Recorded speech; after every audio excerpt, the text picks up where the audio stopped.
힐링가족 여러분, 안녕히 주무셨습니까?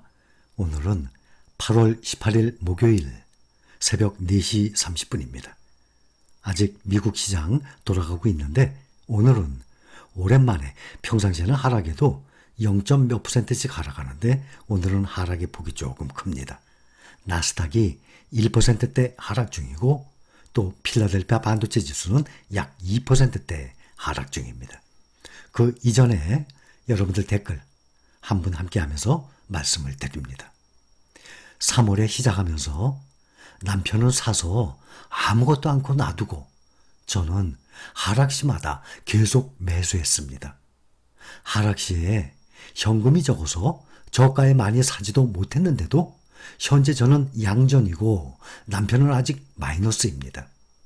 4월에 잠깐 수익 났을 때 수량을 많이 못 모았는데 올라가 버리면 어쩌나 했는데 하락장에서 꾸준히 매수하면서 수량을 꽤 모을 수 있었습니다. 아직도 수량이 부족해서 연말까지 더 하락해줘도 좋겠다 생각했어요.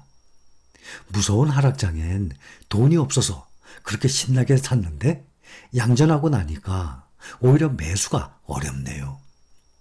평단 내려가고 수량 늘어가는 재미가 쏠쏠했는데 애쳐 낮춘 평단을 올리기가 싫어지네요. 3월에 조금 사고 하락시에 많이 사서 양전한 게 아니고 그 반대였는데도요. 몇 달 계속 하락하니 진짜 저가일 땐 돈이 말려서 한 주, 두 주밖에 못 샀는데도 수량이 늘고 양전되었어요. 다시 평단 아래로 내려간데도 지금 수익 난 거 아깝지 않고 또 살 겁니다. 하락장에 사야 하는 이유를 경험했으니까 자신 있게 수량부터 모아야죠. 하락장에 왜 사는 분들은 이번 상승 시 과감하게 샀는지 궁금합니다. 진짜 올라가는 건가? 확인하다가 갑자기 확 올라버려서 이제 다시 조정 오겠지 하면 또 못 살 것 같은데요.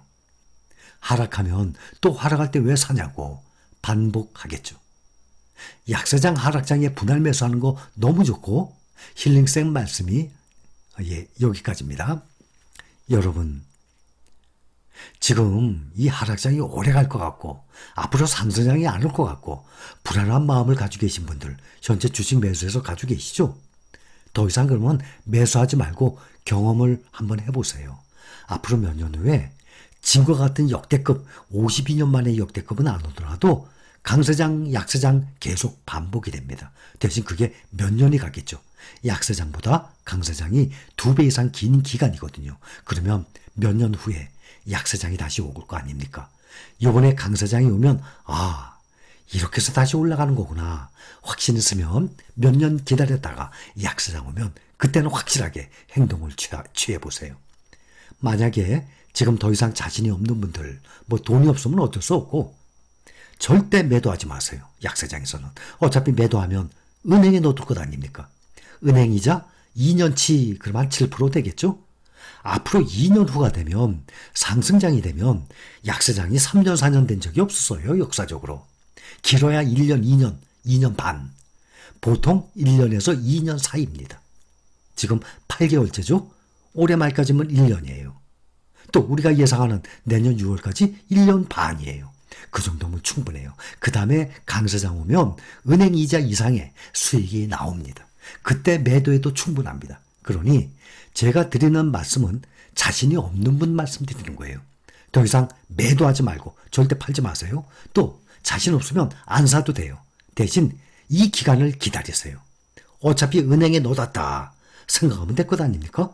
매도해서 은행에 넣어두든지 지금 보유한 상태에서 그냥 놔두든지 똑같이 은행에 놔뒀다 생각하시고 나중에 상승장에 그때 매도하면 은행에 넣어뒀던 이자하고는 비교가 안 됩니다. 현실적으로 이 주가의 움직임을 정확하게 예측할 수 있는 사람 이 세상에 아무도 없습니다. 알고 계시죠? 아무리 경험이 많은 전문가라고 할지라도 확률이 조금 더 높을 뿐이에요. 정확하게 맞추는 것은 불가능합니다. 상승과 하락, 단순하게 이 두 방향인데도 불구하고 말입니다. 어젯밤 영상에 계좌를 2개로 분리를 해서 하나는 우리가 투자하는 이 종목들 꾸준히 수량만 늘려나가는 방법. 다른 하나는 경험을 해보되 꼭 적은 금액으로 해보시길 하고 말씀을 드렸습니다. 안 하셔도 되죠. 그러나 혹시 한번 해보고 싶다. 한번 경험을 해봐야 되겠다. 정말 사고 팔고 쉽지가 않은 건지 내가 한번 해봐야지. 이런 분들 말씀드리는 거예요. 대부분의 투자자들은요. 하게 되면 벌 때는 벌어요. 대신 조금씩 벌어요. 그러다가 한번 물리면요. 크게 손실을 봐요. 거의 대부분이 그래요. 또 지속적인 사고 팔고 이 단타로 돈을 벌려면 금액의 이 크고 자금도 있지만은 그걸 떠나서 그 실행, 사고 팔고 하는 실행 횟수 확률로 본다면 6번의 타이밍 중에 10번 중에 6번 이상을 맞춰야 될 것 아닙니까? 반 이상을 맞춰야 돈을 벌 수 있는 것 아닙니까? 그것도 투자 기간이 평생이라면 평생 동안 말이죠. 이것은 거의 불가능에 가깝기 때문에 일반 투자자들이 단타를 치면 거의 대부분은 원금까지 잃고 마는 결과를 초래하게 됩니다. 또 하나 중요한 것은 인간에게는 누구나 타고난 이 탐욕이라는 이 본성이 있어요. 이 탐욕이라는 본성이 정말 적나라하게 주식시장에서 펼쳐집니다. 인간이라면. 이 탐욕으로 인하여서 주식시장에서 이 실패할 확률은 더욱 커지는 거예요. 탐욕 때문에. 거기다가 또 하나는 추가를 한다면은 수수료예요. 매일 사고 팔고 하잖아요. 그걸 1년 동안 하잖아요. 내가 이 매매 수수료가 내 원금 거의 다 날아갈 정도예요. 수익이 또 났을 때 해외 주식 같은 경우는 15.4% 수익이 나면 수익에서 또 빼잖아요. 달러로 직접 투자한다면 22% 세금을 빼잖아요. 그거 생각한다 그러면 사고 팔고해서 수익을 낸다는 것 정말 여간 어려운 일이 아니겠죠? 그렇다면 국내 종목 수익이 나도 세금 안 내요. 그렇죠? 그럼 국내 종목으로 단타를 쳐보시든지. 그러나 국내 종목도 25년부터는 5천만 원 공제 후 그 이상의 수익이면 세금을 내잖아요. 단타를 쳐서 5천만 원 이상의 수익 거의 불가능하죠. 이런 말이 있어요. 미국의 금융학 석사 학위를 받은 사람이 말을 하기를 내 주위에 전업 투자자를 꿈꾸는 사람이 많은데 성공한 사람은 아직 한 명도 보지 못했다고 합니다. 금융학 석사를 받은 사람인데 또 금융학 교수가 그러면 이 돈에 대해서 공부한 석사 박사들 아닙니까? 박사. 금융학 교수가 주식 투자로 성공한 사람 한 명도 못 봤다고 합니다. 이거 아이러니한 거 아닙니까?